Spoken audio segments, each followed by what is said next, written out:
आज ये जो पुलिस मुख्यालय से हम लोगों को नई बाइक्स मिली हैं, इसका रोल आउट हम लोग कर रहे हैं और कुल 33 बाइक्स का रोल आउट यहाँ से किया जा रहा है, जिसका जो मेन उद्देश्य होगा ये क्राइम प्रिवेंशन होगा, विधि व्यवस्था संधारण होगा और अगर कोई घटना घटती है तो उसमें हमारा रिएक्शन टाइम जितना कम हो सकता है उसमें हम करें। ठीक है।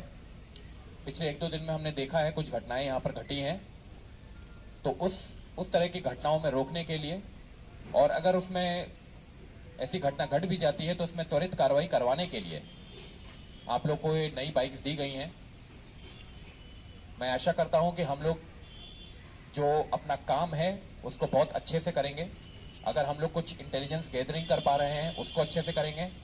कोई भी सूचना मिलने पर तुरंत रिएक्ट करेंगे, घटनास्थल पर पहुंचेंगे। और इसके अलावा आने वाला जो टाइम है वो त्योहारों का समय है, उसमें भी हम लोग को ये बहुत महत्वपूर्ण होगा कि हमारा जो बाइक दस्ता है, जिसको आने वाले टाइम में हम लोग क्विक रिएक्शन टीम्स के तौर पर भी यूज कर सकते हैं, उस तौर पर हम लोग इसको यूज करेंगे। तो ये टोटल जो हम लोग का ये जो बाइक दस्ता है, इसको लागू करने का उद्देश्य कई सारे हैं। त्योहारों के टाइम में या किसी वीआईपी बंदोबस्त में विधि व्यवस्था संधारण, नॉर्मल टाइम में क्राइम प्रिवेंशन, और अगर क्राइम हो जाता है तो उसमें हम लोगों का टाइम, रिएक्शन टाइम कम रहे, वो रहे। इसके अलावा जो विगत अभी कुछ हाल की घटनाएं हुई हैं उसका अनुसंधान और उसको धर पकड़ करने में हम लोगों में तेजी आए। तो एक बेहतरीन प्रोफेशनल पुलिसिंग, एक अच्छी प्रोएक्टिव और रिएक्टिव पुलिसिंग के लिए ये बाइक्स आप लोग को प्रोवाइड कराई गई हैं। और इस पूरे दस्ते का ये मेन कर्तव्य होगा कि ये जो उद्देश्य मैंने यहाँ बताए हैं उन सभी पर हम लोग खरा उतरें।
और ये निकाला गया है, पता नहीं जा रहा क्या इसका प्रयोग होगा और क्या सर होगा। ये पुलिस मुख्यालय की तरफ से हम लोगों को नई मोटरसाइकिल उपलब्ध कराई गई है, जिसका मेन उद्देश्य है कि आने वाला जो फेस्टिव टाइम है, त्योहारों का जो समय आने वाला है, उसमें विधि व्यवस्था संधारण और लोगों की सुरक्षा में हम लोगों का योगदान थोड़ा तेज़ी से हो, थोड़ा ज़्यादा इफेक्टिव हो।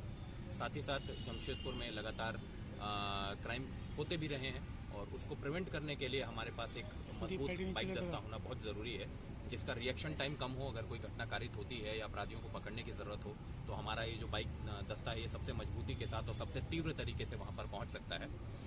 साथ ही साथ क्राइम प्रिवेंशन में भी ये मदद करेगा। हम लोग की ये जो टैंगो मोबाइल है रात में भी एक्टिव रहती है, दिन में भी एक्टिव रहती है। इनको कई महत्वपूर्ण और जो संवेदनशील स्थान है, जो यहाँ पर व्यावसायिक प्रतिष्ठान है, वहाँ पर भी इनकी तैनाती की जाएगी और लगातार पेट्रोलिंग इनसे करवाई जाएगी।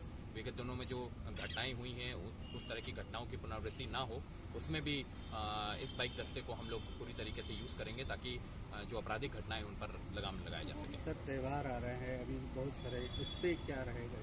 जी देखिए, त्यौहार पे कुछ दिन पहले अतिक्रमण हटाने का एक अभियान हम लोगों ने चलाया था, उसमें हम लोगों ने कुछ सफलता हम लोग को मिली है। साथ ही साथ ट्रैफिक पे हम लोग काम कर रहे हैं। जो मानगो फ्लाईओवर के कारण जो ट्रैफिक आया था, इधर बीच उतनी जो प्रॉब्लम थी जो पहले हो रही थी, उससे थोड़ा सिचुएशन इम्प्रूव करने में हम लोग सफल रहे हैं। नो एंट्री टाइम को घटाया, वहाँ पर अधिक फोर्स की जो डिप्लॉयमेंट है उससे थोड़ा इम्प्रूवमेंट आया है। लेकिन हालांकि वो अभी बनने में 6 महीना और लगेगा, तो उसमें थोड़ा सा अभी जनता को और परेशानियाँ हो सकती हैं। लेकिन हम पूरा प्रयास कर रहे हैं कि कम से कम परेशानी में आने वाला टाइम निकले। साथ ही साथ त्योहारों में भीड़ को देखते हुए लगातार पीस कमेटी की मीटिंग की जा रही है कि भीड़ को हम लोग कैसे मैनेज करेंगे। जितने भी अखाड़े हो गए, जितने भी मंडल हो गए, उन लोगों को सभी को ये इंस्ट्रक्शंस दिए गए हैं कि रूल्स का फॉलो करेंगे। किसी भी तरह का कोई उन्मादी मैसेज, उन्मादी सॉन्ग या किसी भी धर्म संप्रदाय विशेष को टारगेट करने वाला कोई मैसेज या वीडियो या ऑडियो ना बजाएं, उस पर लगातार निगरानी भी रखी जा रही है। हम लोग सोशल मीडिया को भी मॉनिटर कर रहे हैं, क्योंकि सोशल मीडिया एक ऐसा माध्यम है जहां से सबसे तेज़ी से कोई भी फसादी मैसेज या फसादी वीडियो या ऑडियो फैलता है, तो उस पर ही हम लोग निगरानी रख रहे हैं। तो हर तरीके से त्योहारों में शांति व्यवस्था बरकरार रखने के लिए हम भरसक प्रयास कर रहे हैं और मैं आशा करता हूं कि आने वाले समय में शांति व्यवस्था के साथ और हर्षोल्लास के साथ सभी त्योहार मनाए जाएंगे। सर इसमें जीपीएस सिस्टम भी है ऐसा है? सभी गाड़ियों में जीपीएस सिस्टम लगाया गया है। 1-2 गाड़ियों में कुछ प्रोसेस अभी बाकी रह गया, तो उसको भी फिट कर दिया जाएगा। क्या क्या सुविधाएं हैं? ये गाड़ी आपकी नई गाड़ियां हैं, तो सबसे अच्छी बात है इसमें हम लोगों ने साइरन लगवाया है, तो पेट्रोलिंग में ये मदद करेगी। साथ ही साथ जीपीएस लगाने से हम लोग इसको मॉनिटर कर सकते हैं कि कोई कहाँ पर हम लोग की पेट्रोलिंग की, और हमारे जो जवान हैं, टैंगों के जो जवान हैं, उनकी लोकेशन कहाँ है। कोई अपनी ड्यूटी में अगर कोई लापरवाही बरतेगा तो हम लोग उसको कंट्रोल रूम से ऑब्जर्व करके उसके खिलाफ एक्शन भी ले सकते हैं। जी सर, थैंक यू।